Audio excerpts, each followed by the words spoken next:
desde el lado de los socialistas. Así que bueno, Diego, te dejo el lugar, solamente quería pasar ese aviso parroquial y cualquier cosa que necesites, si te comparta.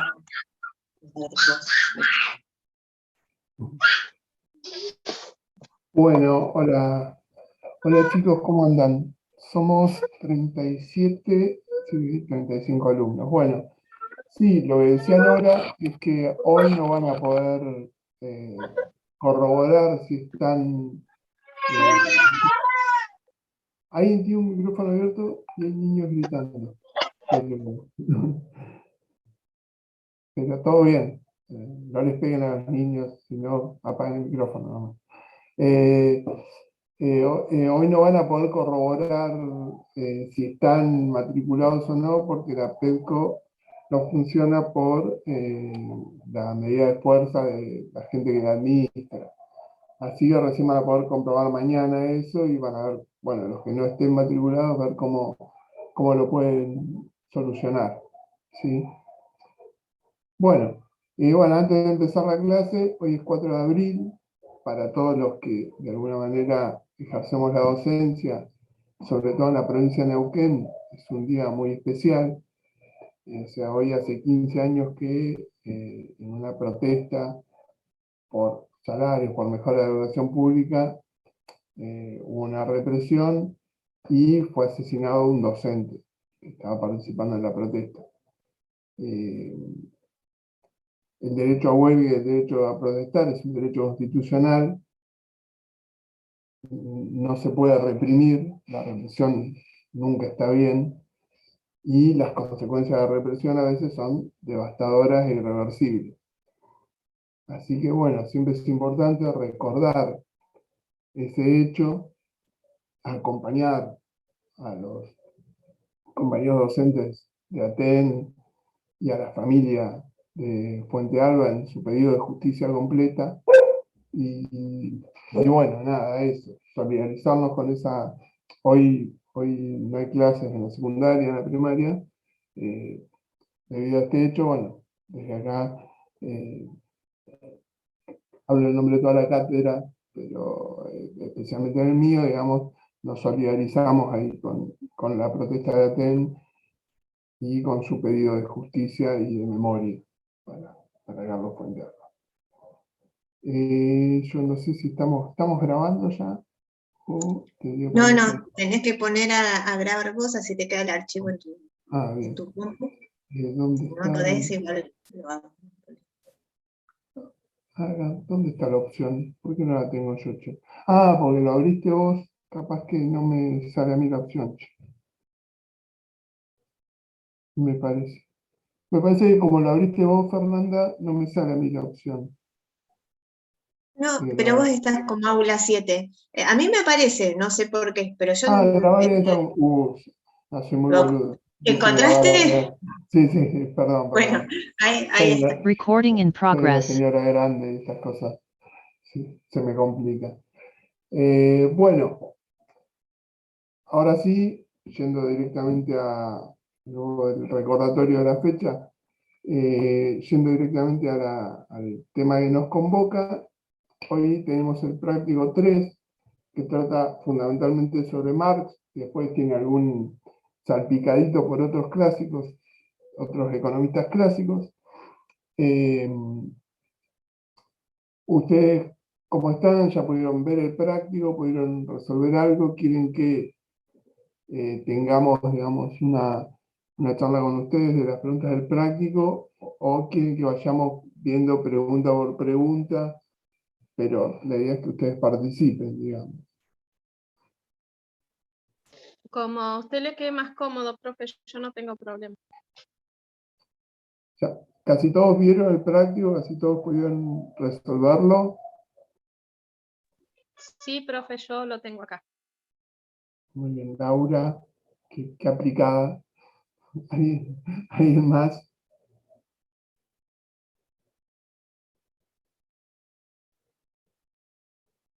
Bueno, no. Tenemos una alumna aplicada. Bueno, no hay problema. Bueno, entonces vamos vamos a ir desarrollando. Yo lo que no tengo acá son las preguntas en sí, pero tengo para compartir unas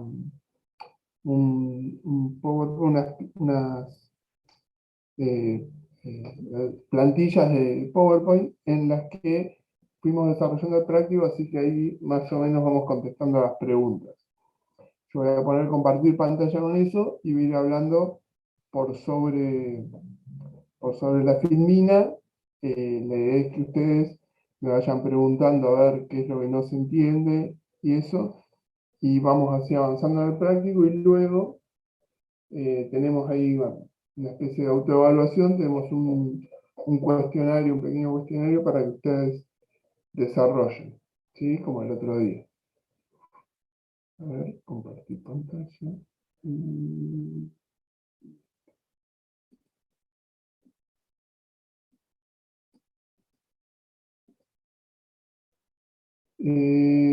¿Se está viendo ahora eso? Sí, profe. Sí, sí, perfecto. Buenísimo. Siempre tengo duda de qué es lo que se ve y qué es lo que no se ve. Bueno, Marx fue un economista clásico del siglo XIX, ¿sí? Fue el primer economista que criticó el sistema capitalista desde la ciencia económica, es decir, con un desarrollo económico de su crítica, ¿sí? Para Marx, el sistema capitalista tiene en sí mismo el germen de su destrucción por el conflicto de intereses que hay entre dos clases sociales antagónicas que tienen intereses contrapuestos, y esos intereses contrapuestos en algún momento para Marx van a llevar al estallido del sistema capitalista, ¿sí? Marx es un autor muy prolífico, sus primeros escritos son de 1848, los manuscritos económicos filosóficos, donde ahí más o menos desarrolla filosóficamente su concepción del hombre. Luego está el Manifiesto Comunista, que escribe en conjunto con Friedrich Engels, ¿sí? Con el que va a desarrollar toda su obra, digamos. Y su obra cumbre es en 1865, El Capital, ¿sí? Que es el libro en el que desarrolla fundamentalmente su análisis y su crítica al sistema económico capitalista, ¿sí? Bueno, la primera pregunta del práctico tiene algo que ver con la dialéctica y cuáles son los principios de la dialéctica. Nosotros ahora nos excedería, digamos, extendernos sobre el tema de dialéctica en general, porque es un tema muy amplio. Ustedes seguramente en sociología van a tener un desarrollo más acabado de este tema. Pero fundamentalmente la dialéctica es un concepto desarrollado por Hegel, que consistía más que nada en un método para argumentar y tratar de obtener la victoria en la argumentación, o que tus argumentos le ganen a los argumentos del contrincante, basado en los errores de argumentación del contrincante. Y Marx lleva esto un poco más allá, lo lleva a lo que se llama dialéctica material o materialismo dialéctico, que es tratar de, sobre la base de estos principios, entender, interpretar y modificar la realidad, ¿sí? Bueno, los principios, lo que a nosotros nos interesa fundamentalmente para entender el desarrollo del pensamiento dialéctico o del método dialéctico, son los principios de la lógica dialéctica, que son tres. El primer principio es el de no identidad. Las cosas van cambiando, evolucionan. Nada permanece en el tiempo, ¿sí? Nada permanece igual a sí mismo en el tiempo, ¿sí? Eso es en contraposición a la lógica aristotélica. La lógica aristotélica es A solo es igual a A. Lo que dice la lógica dialéctica es A es igual a en este momento, pero de acá a un instante, A y A son distintos, porque se van modificando. Todos nos vamos modificando. El segundo principio es el de unidad de contrarios. Acá lo que dice la lógica dialéctica es que todo es una lucha y unión de contrarios, ¿sí?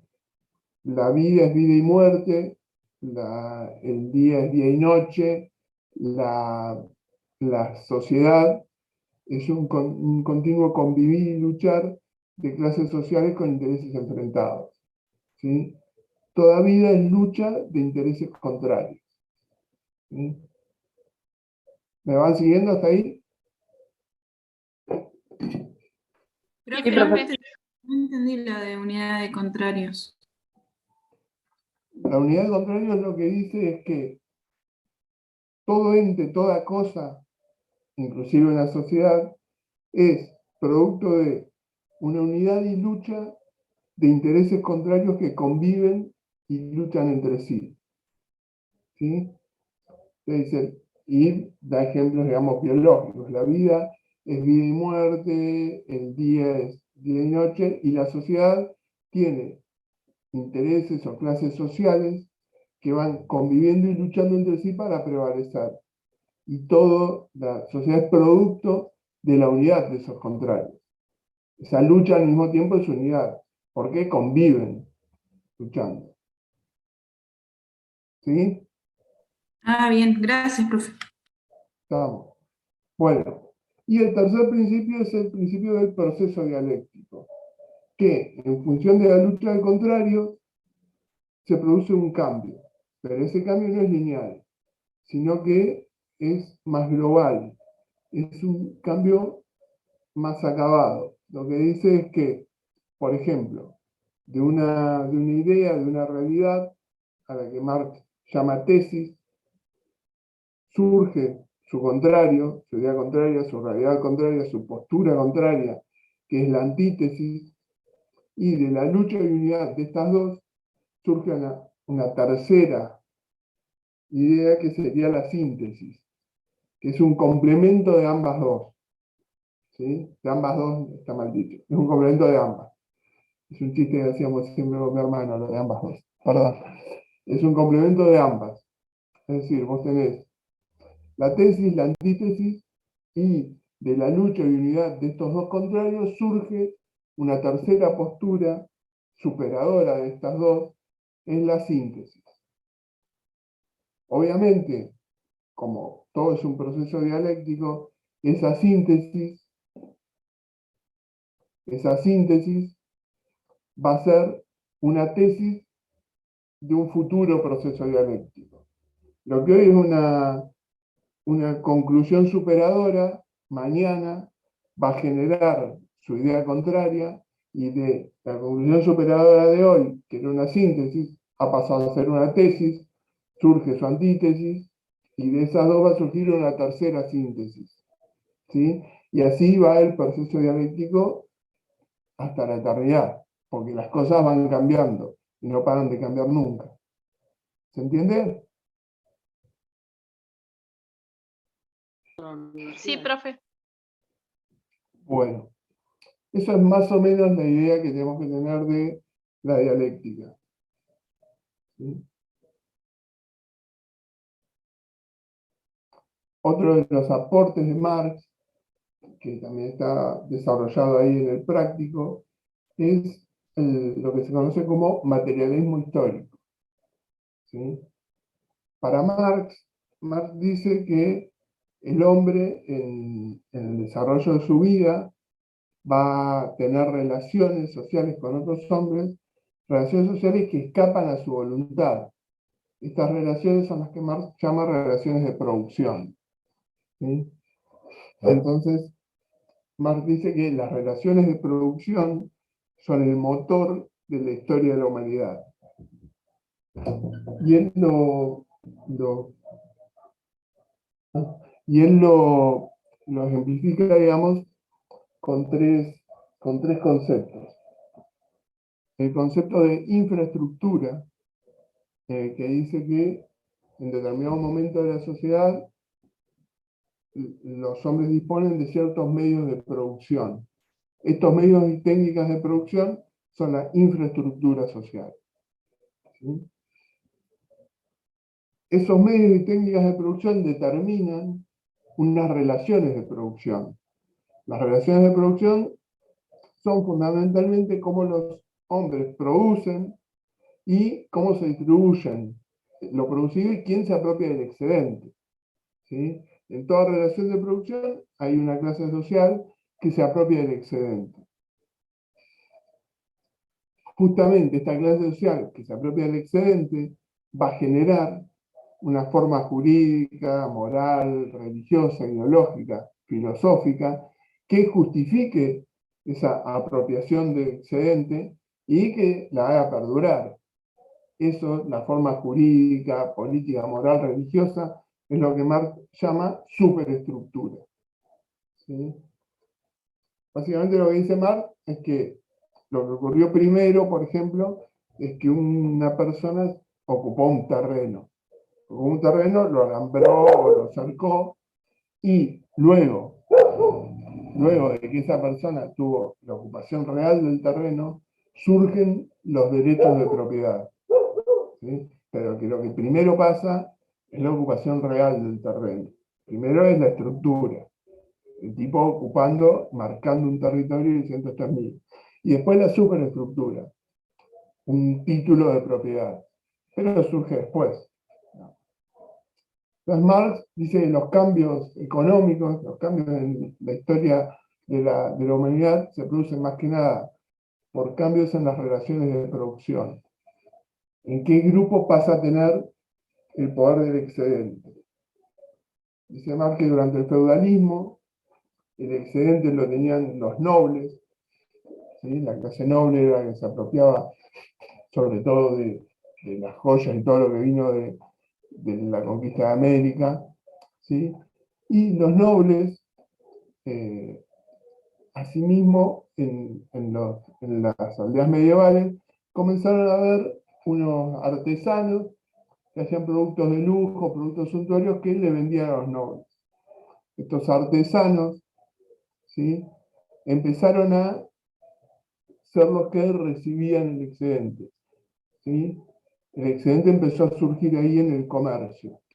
Y entonces estos artesanos, que vivían en Burgos, de ahí viene la palabra burguesía, estos artesanos fueron los que comenzaron a apropiarse del excedente. Al cambiar el grupo social que se apropia del excedente, cambian todas las relaciones de producción. Ya no sirve el siervo amo de la nobleza, sino que ahora, para poder seguir desarrollando esta producción, para tener un mercado para vender, necesitamos obreros asalariados. Entonces, mediante el materialismo histórico, de esa forma Marx explica el pasaje del feudalismo al capitalismo y de la relación siervo-noble a la relación obrero-patrón. ¿Sí? Es decir, que todos los cambios en la historia de la humanidad se producen, según Marx, fundamentalmente por razones económicas y fundamentalmente por la estructura económica de la sociedad, que son las relaciones de producción. ¿Qué grupo social se va a apropiar del excedente? Porque el grupo social que se apropie del excedente va a ser el que va a reescribir las formas jurídicas, políticas y morales para justificar esa apropiación y hacerla perdurar en el tiempo. ¿Estamos bien?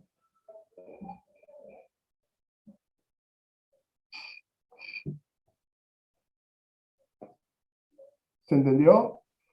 Sí, profe. Sí, profe. Pues, bárbaro.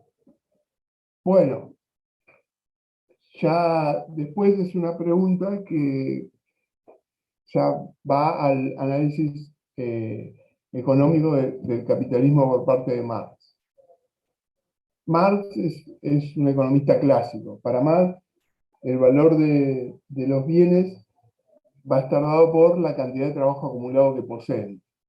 ¿Sí? Es la teoría objetiva del valor, la teoría del valor trabajo. Y Marx dice que ahora al obrero se le abona un salario, ¿sí?, por una jornada de trabajo, ¿sí? Supongamos que la jornada tiene 8 horas, ¿sí? Y al obrero se lo contrata por 500 pesos esas 8 horas. Supongamos que es una carpintería y que el obrero en las 4 horas de la mañana produce 2 sillas y que el precio de esas 2 sillas en el mercado se venden a 500 pesos, ¿sí? Lo que equivale al salario del obrero. Bueno, el obrero se va, almuerza, duerme una siesta, vuelve a trabajar a la tarde y genera otras 2 sillas, ¿sí?, que tienen ese valor en el mercado de 500 pesos. Pero esas 2 sillas extras que produjo el obrero no se las pagan a él como salario, porque su salario ya está cubierto con las 2 primeras sillas que produjo, perdón. Es decir que acá está generando bienes que exceden su salario. Eso es lo que Marx denomina trabajo excedente. El trabajo excedente del obrero se lo apropia el capitalista y acá se genera plusvalía o ganancia del capitalista. Así explica Marx cómo el capitalista obtiene su ganancia. El capitalista obtiene su ganancia del trabajo apropiado al obrero, del trabajo que el obrero realiza para el capitalista y no le es retribuido. ¿Sí? ¿Se entiende?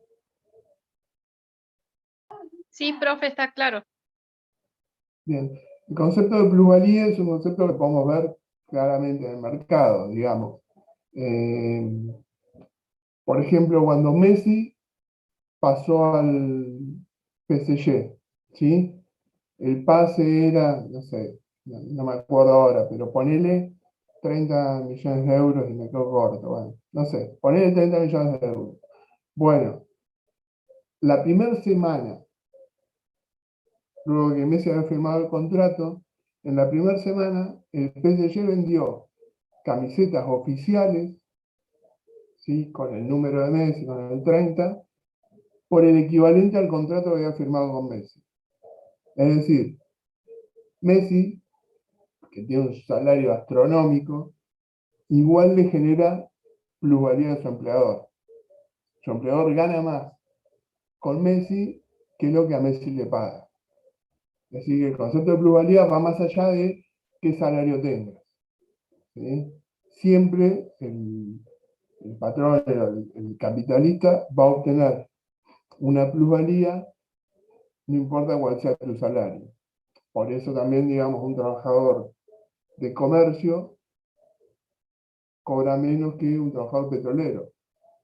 Justamente el trabajador de comercio le genera a su empleador menos plusvalía que el trabajador petrolero, ¿sí? El valor de la plusvalía tiene una relación con el salario que cobra el obrero. Pero la plusvalía existe en todos los niveles salariales y en todos los trabajos, ¿sí? ¿Estamos de acuerdo? ¿Se entiende? Sí, profe. Sí, profe, quedó claro. Buenísimo.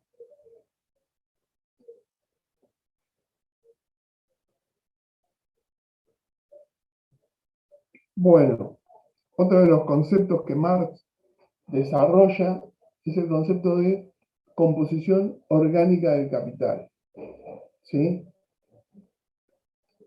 Para Marx existen 2 clases. La inversión del capitalista la podemos dividir en 2 conceptos. Uno es lo que el capitalista invierte en salarios, en trabajadores, ¿sí? En la parte en que compra la fuerza de trabajo, ¿sí? La masa salarial.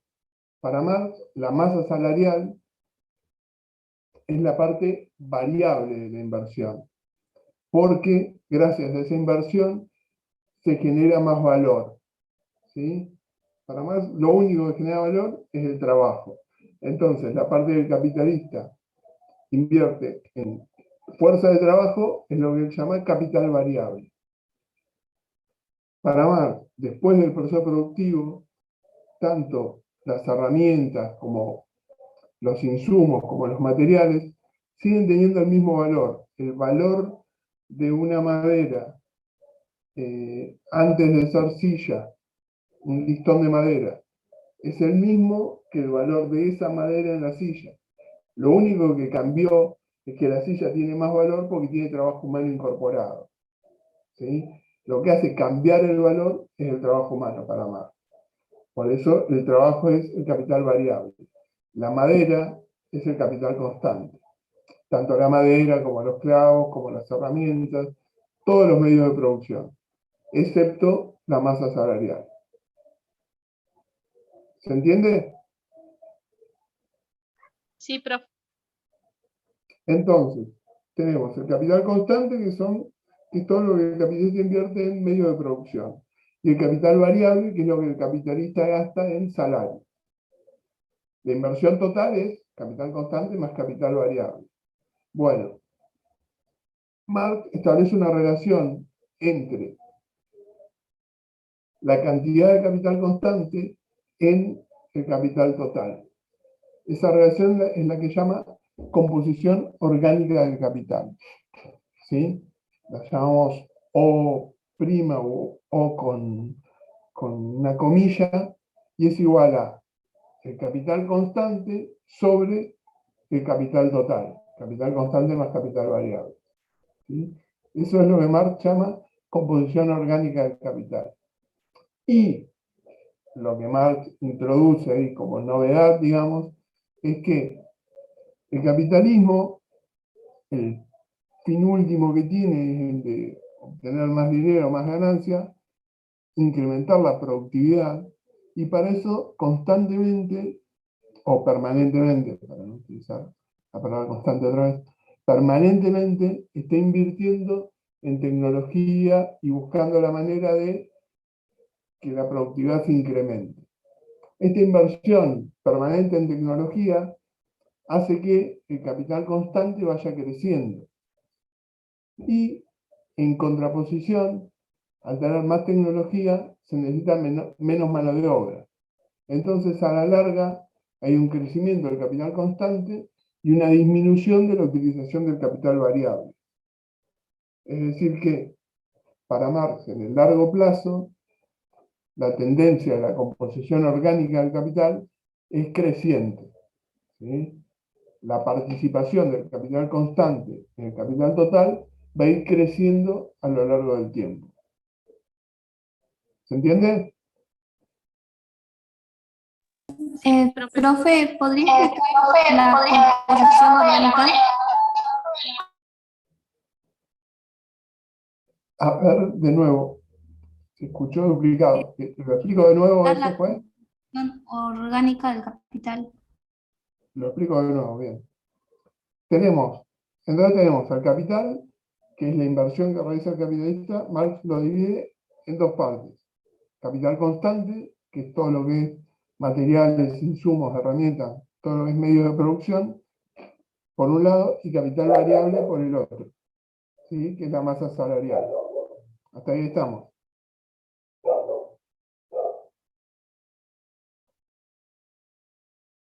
Bueno, supongo que estamos hasta ahí. Bien. La relación que establece Marx es la proporción de capital constante en el capital total. Es decir, divide el valor del capital constante sobre el capital total. Y esa proporción la llama composición orgánica del capital. ¿Se entiende eso? Sí. Bien. ¿Qué más dice Marx? Marx dice que el capitalismo, ¿sí?, tiende a innovar en tecnología y en herramientas y en estudiar, ¿para qué? Para lograr una mayor productividad. Entonces las maquinarias, la parte de capital constante, genera siempre, va a ir creciendo. Tiene una participación creciente en el capital total. Y cada vez se requiere, debido a la tecnificación, cada vez se requiere menos mano de obra. Entonces dice Marx que la composición orgánica del capital tiene un comportamiento creciente. ¿Se entiende?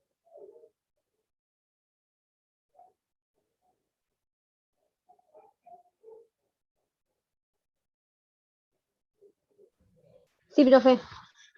Buenísimo. Yo no puedo leer el chat, así que si están escribiendo en el chat que entienden y eso, yo no lo puedo leer, así que necesitaría que ustedes me digan sí, para que yo pueda seguir. Bueno, entonces, ¿qué implica que el capitalismo invierta en maquinarias constantemente o permanentemente? ¿Qué implica respecto a la mano de obra? ¿Qué va a pasar con la cantidad de obreros? Se va a reducir. Y puede llegar que le paguen menos, ya que hacen menos cosas en el trabajo. Muy difícil que a Para vos mí te se bajen el reduce, sueldo. profe, ¿Cómo? porque al incorporar tecnología ya se necesitan menos obreros para poder trabajar. Entonces esos obreros se los despide y se hace mayor cantidad de producción ahí. Para mí es eso. Exacto. Vos tenés, antes para hacer 10 sillas necesitabas 5 obreros. ¿Tá? Compraste una sierra eléctrica. Bueno, con la sierra eléctrica hay 2 obreros que no los necesitas más. Entonces, para hacer las mismas 10 sillas, ahora te basta con 3 obreros. De esos 5 obreros que vos tenías, hay 2 a los que despedís. ¿Sí? Y eso pasa en tu fábrica. En la fábrica de al lado pasa lo mismo, te va generando una masa de trabajadores despedidos. Esa masa de trabajadores despedidos es lo que Marx denomina ejército industrial de reserva. Eso se genera ¿por qué? Porque el capitalismo invierte constantemente, permanentemente en medios de producción, en mejoras tecnológicas, y entonces cada vez se necesitan menos mano de obra para producir lo mismo, o inclusive para aumentar la producción, se necesita menos mano de obra. Entonces, el sistema está constantemente despidiendo obreros. Estos obreros despedidos tienen una función muy importante para el sistema y para el equilibrio y para la ganancia del capitalista. Al despedir obreros, aumenta la oferta de mano de obra. ¿Sí? Tenemos un número de desocupados que hace que la oferta de mano de obra, la oferta de trabajo, aumente. Si aumenta la oferta de mano de obra, ¿qué pasa con el precio de la mano de obra, que es el salario? Disminuye. Disminuye o no va a aumentar, como mínimo no va a aumentar. Y como propuesta máxima para el capitalista va a disminuir. Entonces, ese excedente de mano de obra que está desempleado hace que los salarios tiendan a la baja. ¿Sí? Y le quitan a los trabajadores, a los obreros empleados, fuerza de negociación. Porque vos no vas a pedir un incremento del salario, si vas y pedís un incremento del salario, el capitalista, el dueño de la fábrica, te dice, no, te voy a pagar esto porque, mirá, ya hay 10 personas esperando por tu puesto de trabajo. Entonces no me pidas un aumento porque te echo a vos y tengo 10 que van a trabajar por lo que vos estás cobrando. ¿Sí? Y cuando aumenta la demanda de trabajo, los salarios no crecen en tanta medida, ¿sí? No crecen en tanta proporción. Siempre tienden a que los salarios estén hacia abajo, ¿sí? A lo que Marx conoce como el salario de subsistencia.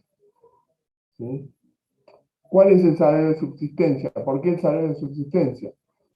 Porque el valor, digamos, de toda mercancía, de todo bien, es la cantidad de trabajo acumulado que posee. Y para Marx, el valor de la hora de trabajo es el valor de aquellos bienes y servicios que hagan que el trabajador esté disponible para el capitalista al día siguiente. Es decir, termina la jornada laboral, el trabajador tiene que tener un salario que le permita comer, vestirse, tener alguna diversión, ¿sí? Y que le permita estar disponible al otro día en condiciones óptimas de trabajo. ¿Sí? Por eso se habla de salario de subsistencia. ¿Sí? Tendría alguna relación con lo que nosotros tenemos acá en la Argentina, con el salario mínimo vital y móvil. ¿Sí? Que es un salario que engloba una cantidad de bienes y servicios, que es lo que una persona necesitaría como mínimo para subsistir y poder producir. Justamente ahora, si nosotros vemos los valores, el salario mínimo vital y móvil está por debajo de la línea de pobreza. ¿Sí? Con lo cual, una persona que cobre ese salario es pobre. Y no solo está por debajo de la línea de pobreza, sino que también está por debajo de la línea de indigencia en algunos casos. Entonces, ahí hay una cuestión que hay que solucionar. Porque si no, si una persona es indigente, no va a estar en condiciones de trabajar al otro día. ¿Sí? Pero bueno, esa es la función que Marx le encuentra al ejército industrial de reserva o la masa de desempleados. ¿Y cómo se genera la masa de desempleados? Por la permanente innovación tecnológica del capitalismo. ¿Sí? ¿Estamos de acuerdo? Sí, profe. Buenísimo. Bueno, no sé si tienen alguna duda, porque esas son las preguntas que corresponden a Marx, fundamentalmente. No sé si tienen alguna duda, quieren repasar alguna de las que vimos.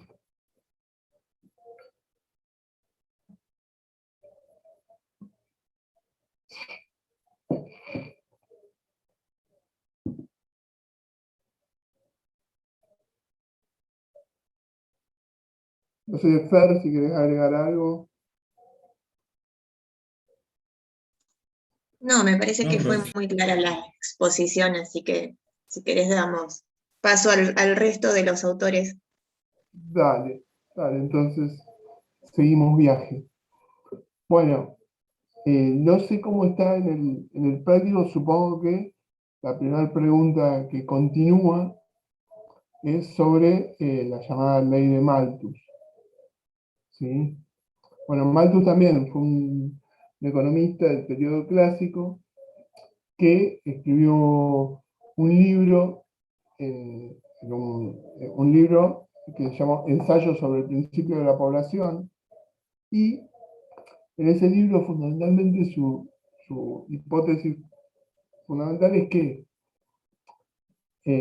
la población, el número de habitantes del planeta crecía de manera geométrica, mientras que el ritmo de crecimiento de los alimentos era aritmético. Es decir, que la población se duplicaba de manera mucho más rápida que la producción de alimentos. Con lo cual, esto iba a conducir a miseria, escasez y sobrepoblación en poco tiempo. ¿Sí? Esto, ¿qué solución le encontraba Malthus?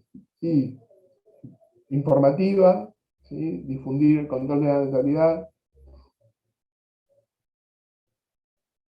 que el Estado no sostenga a ningún individuo, es decir, no tener ninguna asignación para indigentes, el que no tenía trabajo, que se muera de hambre, porque lo que tenemos que hacer es controlar la población. Así que, bueno, polémico Malthus, pero es algo que nunca dejó de... Son propuestas que si bien parecen inaplicables y que nadie razonablemente las aceptaría, son propuestas que siguen existiendo en la actualidad. No dicen, dejemos que la gente se muera de hambre, pero dicen que el tamaño del Estado se reduzca y que el Estado no se haga cargo de ciertos bienes y servicios, ni se haga cargo de ciertas asignaciones, y que el mercado arregle como pueda y como resuelva la situación. Y lo que quedan afuera, bueno, quedan afuera.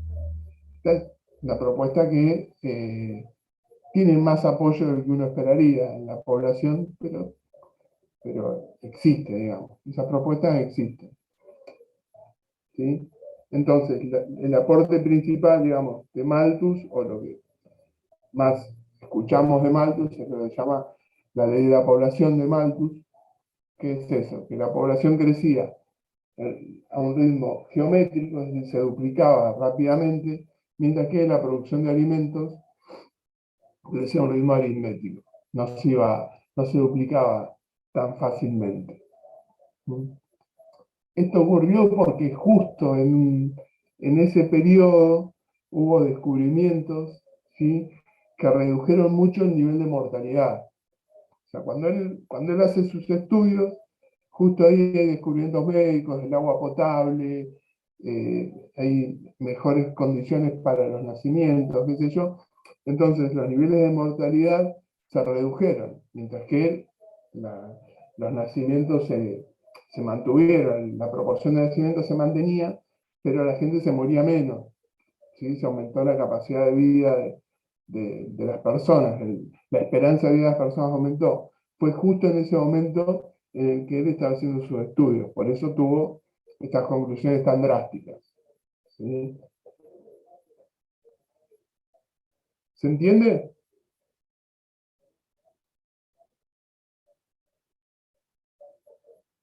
Sí, profe. Sí, profe. Sí, profe. Y en la actualidad, ¿quién tendría un pensamiento malthusiano en términos políticos en Argentina, por ejemplo?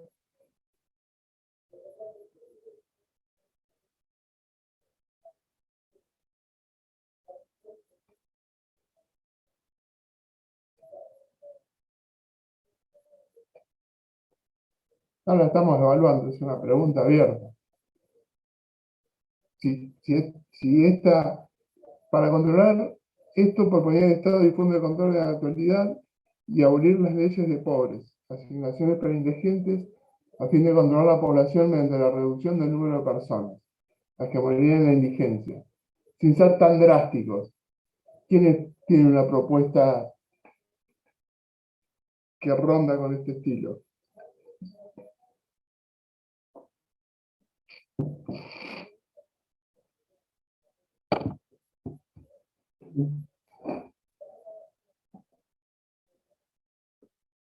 Bueno, piénsenlo y Yo lo asocio con lo que propone Milei, esto de por ahí de la supervivencia es más apto, eh, de eliminar las asignaciones. Me parece que por ese lado se asemeja un poco.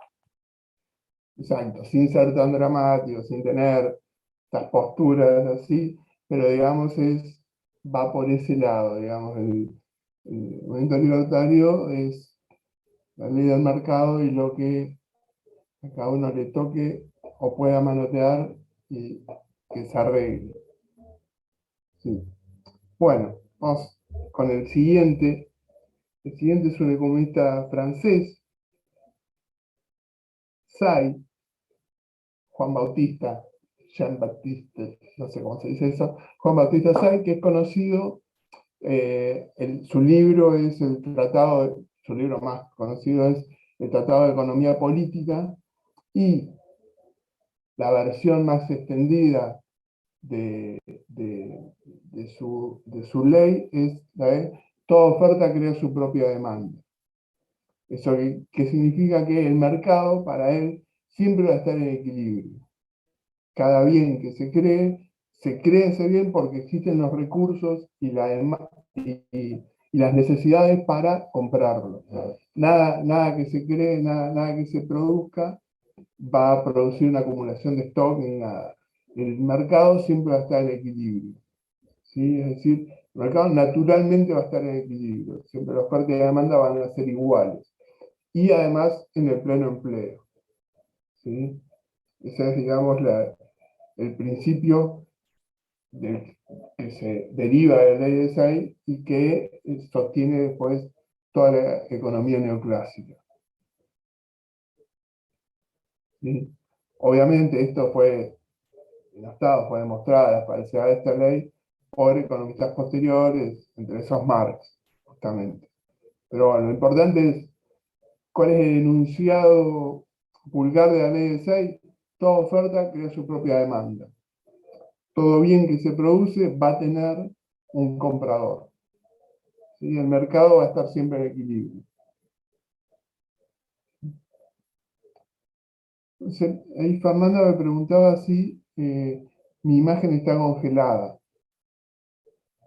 Yo no me veo, así que no sé. Tal vez sea mi internet porque me dice cada tanto conexión inestable, pero puede ser que no, por eso te consultaba. Pero se me escucha bien, igual, o más o menos. Sí, te escuchamos bien, te escuchamos, Bueno. yo por lo menos creo que los alumnos, las alumnas también. Ya que abriste, una cuestión respecto de este tema de la ley de justamente de no saturación, que es lo que propone 6, ¿no? Que es imposible la sobreproducción y las crisis de sobreproducción, es porque los ingresos justamente son totalmente consumidos en esos bienes y servicios que se producen. Por eso dice, toda oferta crea también su propia demanda. Y Malthus, otro de los autores clásicos que recién estuvimos viendo con Diego, no está de acuerdo con esto, no sostiene este concepto de no saturación, ¿sí? Y justamente lo que considera Malthus es que hay consumidores que son improductivos, que son necesarios para que no se produzcan esas crisis de sobreproducción.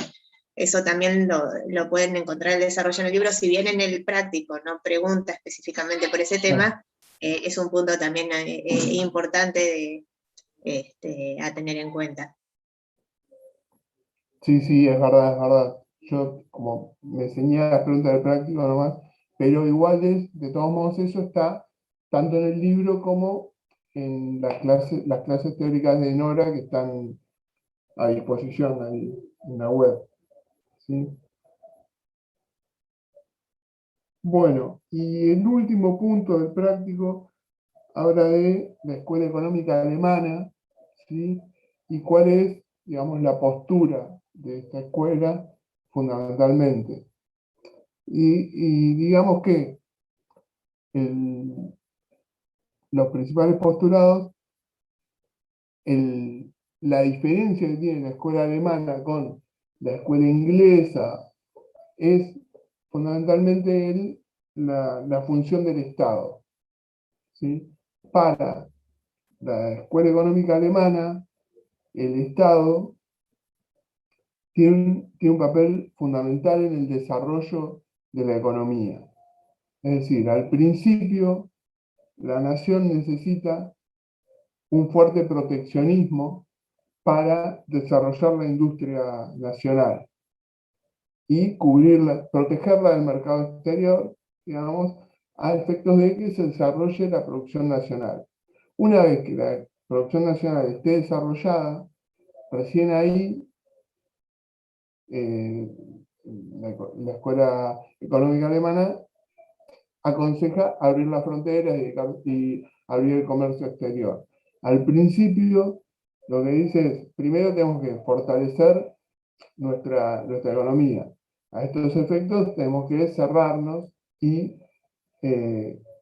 fomentar, desarrollar la industria nacional. Una vez que esta esté desarrollada, recién ahí vamos a poder y nos va a convenir abrir las fronteras para comerciar con el resto del mundo. ¿Sí? A ver, perdón, un segundo.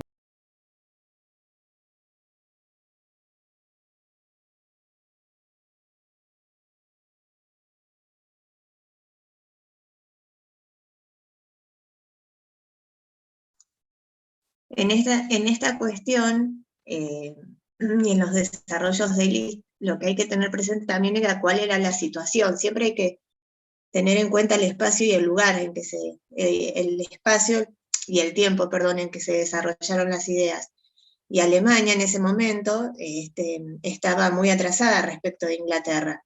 y como vimos en el práctico anterior, lo que proponía Ricardo era la ley de las ventajas comparativas y que cada país se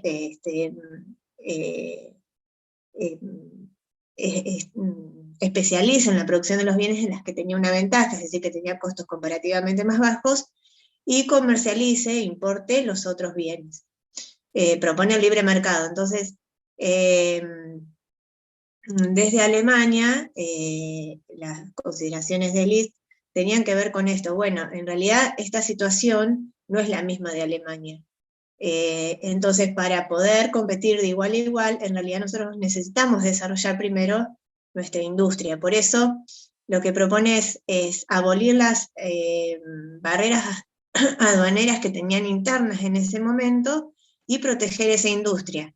En la medida que esté desarrollada la industria, sí se iba a poder abrir, pero justamente teniendo en cuenta esta consideración del distinto nivel de desarrollo que tenían los países. ¿Queda claro? ¿Alguien tiene alguna duda?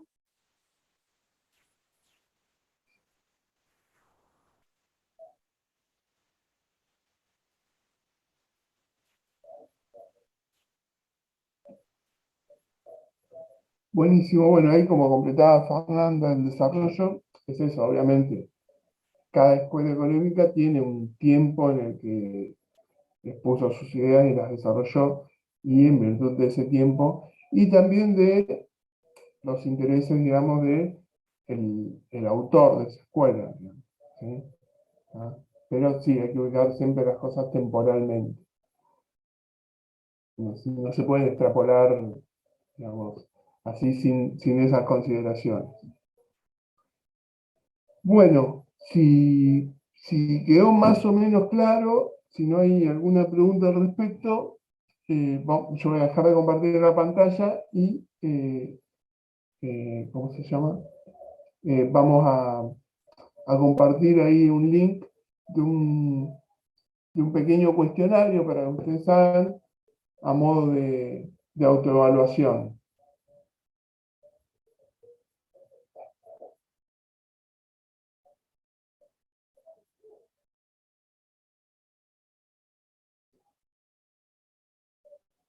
Bueno, no sé si estoy compartiendo o no. A ver, no sé si estoy compartiendo. No, no es eso. Dejar de compartir. Ahí está. Sí, compartilo, Diego, porque en todo caso por ahí surgen algunas dudas en función de este cuestionario Dale, que perfecto. vas a hacer, y bueno, por ahí, si todos participan, les surge alguna duda y tenemos unos minutos más como para poder evacuar las dudas que generen. A ver si a mí si así sale. A ver, vamos a ver, vamos a ver. Bien. Creo que ahí compartí, si ustedes ven el chat, ahí hay un formulario compartido de Google. Así, si ustedes ingresan ahí, se les va a abrir un pequeño cuestionario. Son las 6.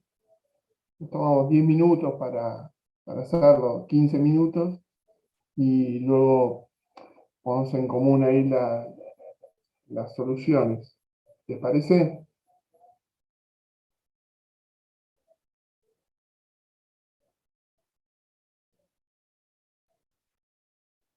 Supongo que el silencio total es que sí les parece, pero solo lo supongo. Lo único que espero es que cuando vuelvan a clases presenciales no se queden así callados.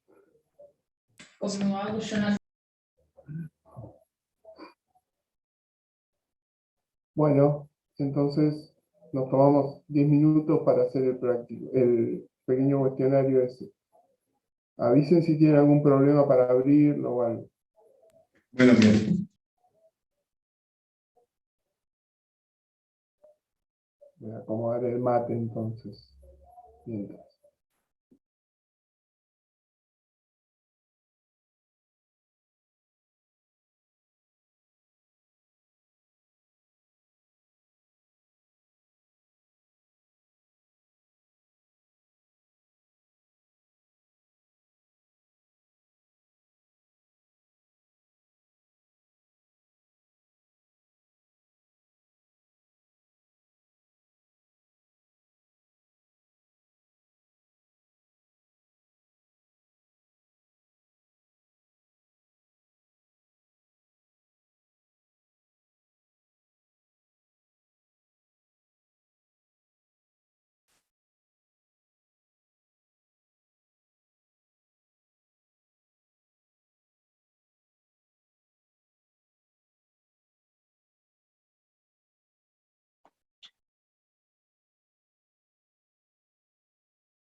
excedente. Está mal marcada está mal marcada la correcta.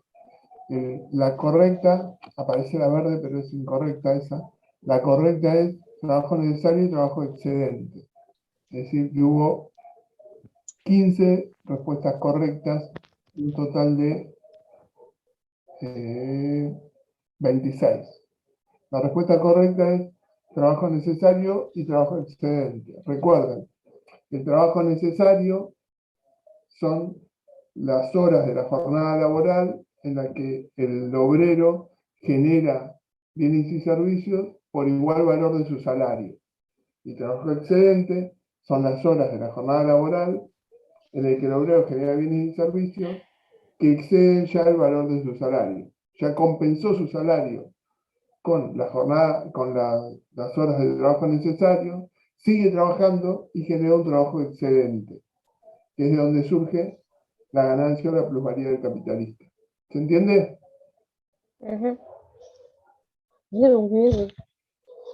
¿Cómo?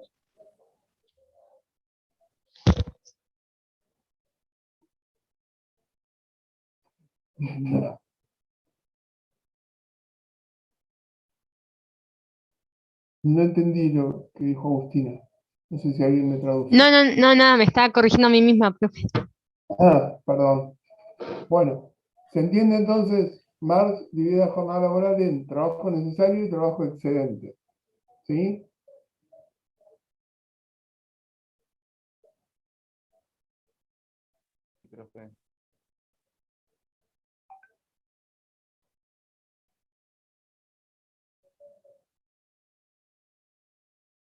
No sé si hay alguien hablando, yo no escucho nada, pero bueno. Supongo que estamos todos de acuerdo. Continuamos. ¿Qué es el ejército? ¿Qué función tiene el ejército de reserva del trabajo? Perfecto. 16 respuestas correctas. Tiene como función llevar los salarios hacia la baja. ¿Sí? Son los trabajadores ocupados. Al contrario, son los trabajadores desocupados. ¿Sí? Y sí, tiene el efecto del salario de llevarlo hacia la baja. ¿Sí? ¿Estamos de acuerdo? Al generar esa masa de desocupados, aumenta la oferta laboral, al aumentar la oferta laboral, el salario, que sería el precio del trabajo, disminuye o tiende a bajar. ¿Sí? ¿Estamos de acuerdo? Sí, profe. Sí. Gracias.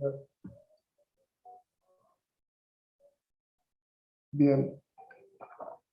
Pregunta siguiente.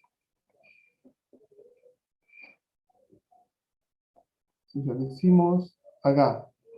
List es el principal exponente de qué escuela económica. Bueno, 20 respuestas correctas. Exactamente, es de la escuela historicista alemana. Perfecto. La versión simplificada de la ley de 6 se enuncia de esta manera. Toda oferta, perfecto. Es obviamente una versión simplificada, ¿sí? Tanto en la clase teórica como en el libro, está el desarrollo, un desarrollo teórico de esto un poco más profundo. Pero como regla memotécnica, saber esto, toda oferta genera su propia demanda, SAI. Muy bien. Malthus. ¿Qué sostenía Malthus? Sostenía que la población crecía en forma geométrica y la producción de alimentos en forma aritmética. Exactamente. ¿Sí? Hay 21 respuestas correctas y hay 6 incorrectas.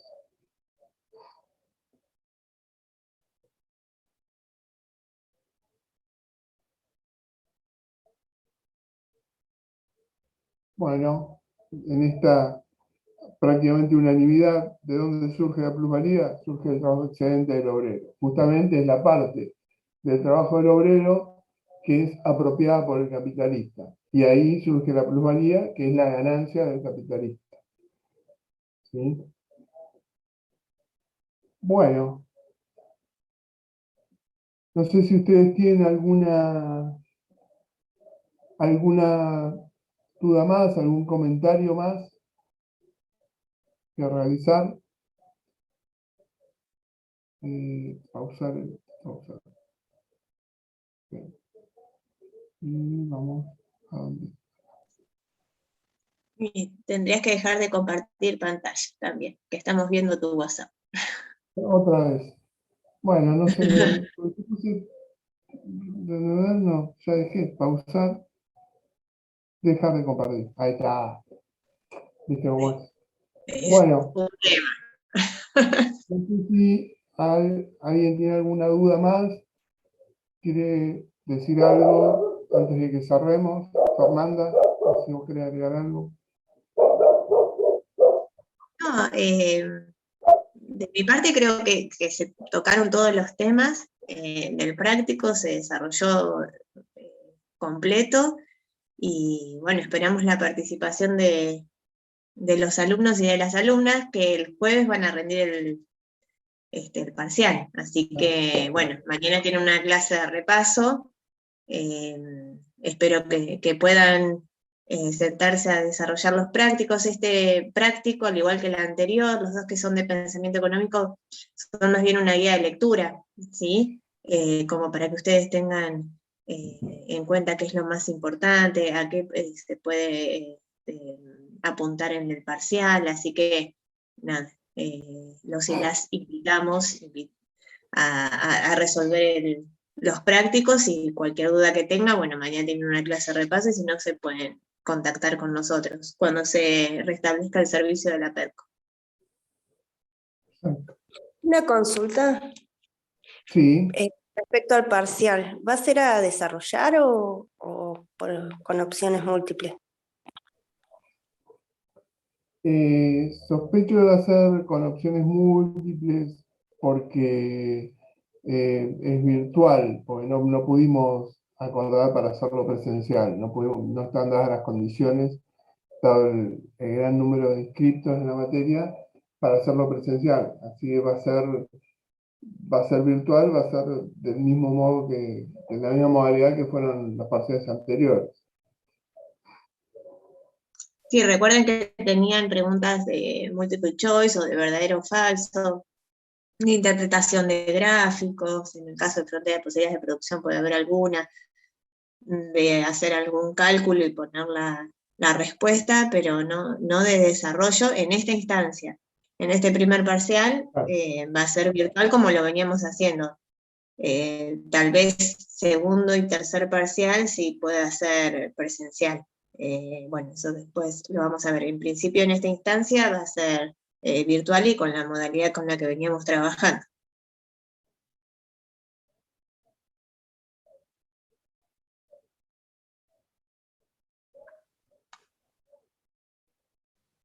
Profe, Sí. Yo todavía no pude ver en qué grupo me tocó por el tema de que la PEDCO está caída, y habían dicho que hasta el viernes, porque no sé quién mandó un mensaje por WhatsApp que por paro, no sé qué, la PEDCO estaba suspendida hasta el viernes. No, en realidad la medida de fuerza se realiza el lunes. Miércoles y viernes, eso fue lo que nos transmitió. Martes y jueves va a estar habilitada la PEDCO. Ah, buenísimo. Sí. Así que mañana pueden chequear esto, y lo de la matriculación también para los que no están matriculados. Están inscritos en el SIU, pero no matriculados. Así que bueno, mañana, ni bien puedan acceder, pueden ir revisando esas cuestiones, y en todo caso consultarle a Nora cuando tengan la clase. Buenísimo, muchas gracias. Bárbaro. Ahí preguntan si el práctico 1 está subido al Drive. Sí, me parece que subí la clase de práctico 1 del año pasado, que tiene que reemplazar eso, pero es más o menos similar. Igual, ahora voy a revisar a ver cuál tengo grabado en esta compu y lo vamos a arreglar. Pero hay un práctico 1 subido, de todos modos. Las preguntas son las mismas, el desarrollo es más o menos el mismo. Bueno, voy a detener la grabación entonces. Recording stop. Y bueno, recuerden, mañana está la clase de consulta con Nora y vean si estaban matriculados o no para solucionar ese tema. Pues si no están matriculados no van a poder rendir. Profe, ¿a qué hora es la clase de consulta mañana? Es clase de repaso. Claro, a las 16. Ah, bien, gracias. Es una clase de repaso y ahí, bueno, pueden hacer las consultas que les surjan. Pero es en el mismo horario de clase de siempre.